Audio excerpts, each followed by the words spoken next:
I call this painting American Adventure. It says death to America, but the threat is not external. The threat comes from our Native Americans. Dame Margot Fontaine was not a Native American, but she and Dr. Roberto Arias were grabbed by the police, gun running at one point. She spent a night in jail. I remember looking up Wikipedia, and it was deemed by her ballet, National Ballet associates, that she was apolitical. But no, she was quite political.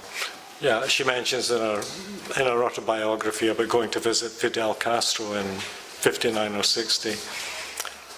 Well, she did, and that was for the purpose of arranging weapons for a takeover in Panama to defeat the CIA-sponsored dictator at the time. So when I paint a picture like this, it's not merely, but partly perhaps, but it's not merely to propagandize my political point of view. For one thing, I don't know what's going to be in the picture when I start the picture, really. This picture started with, obviously, the central figure.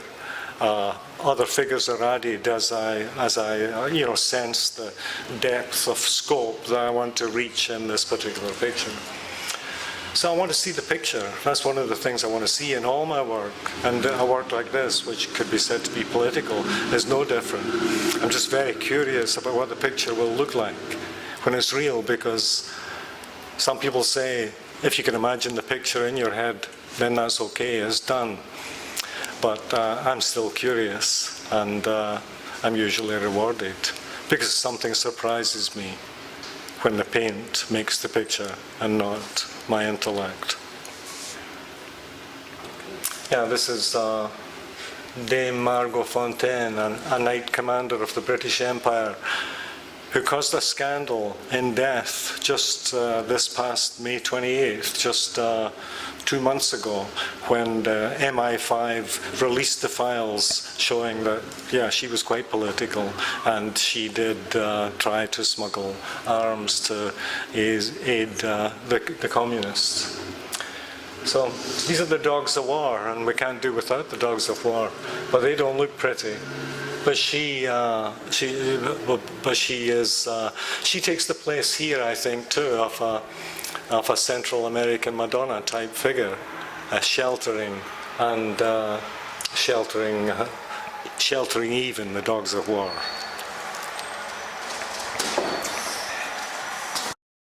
This one dates from about 2 years ago, and just a few months before they started putting the loons on the dollar coins as an activist environmental advertising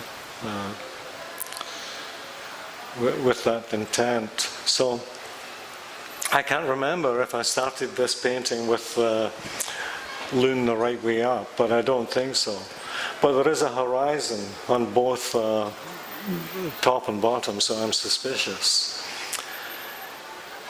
Before I start a painting, I do not have a sketch or other plan.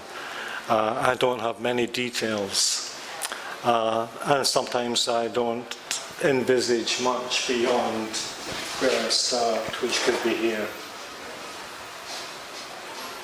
In this case, I think I made some directional lines. This one, which I know is very common, and the horizon line. So I split the canvas in two, this way and this way. And it's really quite nice. I won't show it to you upside down. You can do that for yourself in the camera, I'm sure. But it's, yeah, you should check it out upside down. But I wanted just to show how primitive this excavation of fossil fuel is. And I wanted to use some primitive, the hairy mammoth, the former inhabitant. Who knows what happened to the hairy mammoth? I wanted to show the melting snow cap. I guess this is an Arctic landscape. how the water dribbles out from underneath the glacier. You know, I don't know if you've ever seen that. We just see this grey glacier water dribbling out from underneath this Arctic tongue. Indications of climate past. Gas, screw, drill, baby drill, and a couple of purple penises, just to let you know who's in control. So it's, I think it's called a symbolist kind of landscape or something. I don't know. In this case, I found the plywood and found the paint. It was trim-clad rust paint. It was interesting that I found the plywood, saw the aspect of waste and the abundance of the forest products. Immediately a kind of environmental impulse erupted. I took my trim-clad rust paint and painted very quickly here, worked in with some black paint, and then started to inhabit this new Arctic landscape, a landscape of climate change, a landscape with trees. And how beautiful is the Arctic with trees, like the Isle of Capri, I think, in a kind of tourist logo. I mean, it is a tragedy that the Arctic landscapes we grew up with in the Group of Seven, Lord and Harris, those beautiful things, could descend to this level of pictorial kitsch. So, in a sense, it's looking at an Arctic landscape which is like a fairy tale, but fairy tales contain truths. So, that's what I hope to do. The colours, I want to make those colours as I want to make this as beautiful a day in the polluted Arctic as I can make it, you know, and some nice purples in the water and a robust greyness in the sky, a nice blue in the sky actually. No, just a fantasy. I went on then to a second painting because I found 2 sheets of plywood and I had lots of trim-clad rust paint, so the initial drawing again was spontaneous. I dribbled along this middle line just to get the ground where eventually this little humanoid would drag his sled.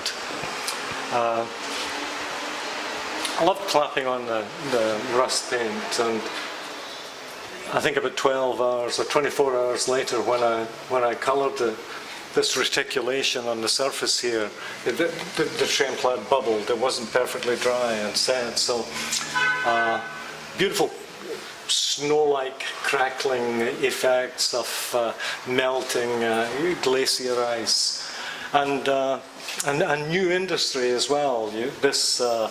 This lonely immigrant will no doubt find a job cleaning up a mess somewhere here in this new Arctic landscape.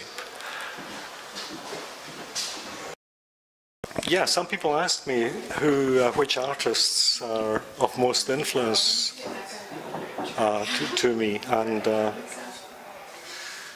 last time someone asked me that, just today, I couldn't answer it really. You know, I remember saying that when I went to art school that, yeah, maybe Graham Sutherland, Francis Bacon, maybe some other American artists, but I mean, that time is gone.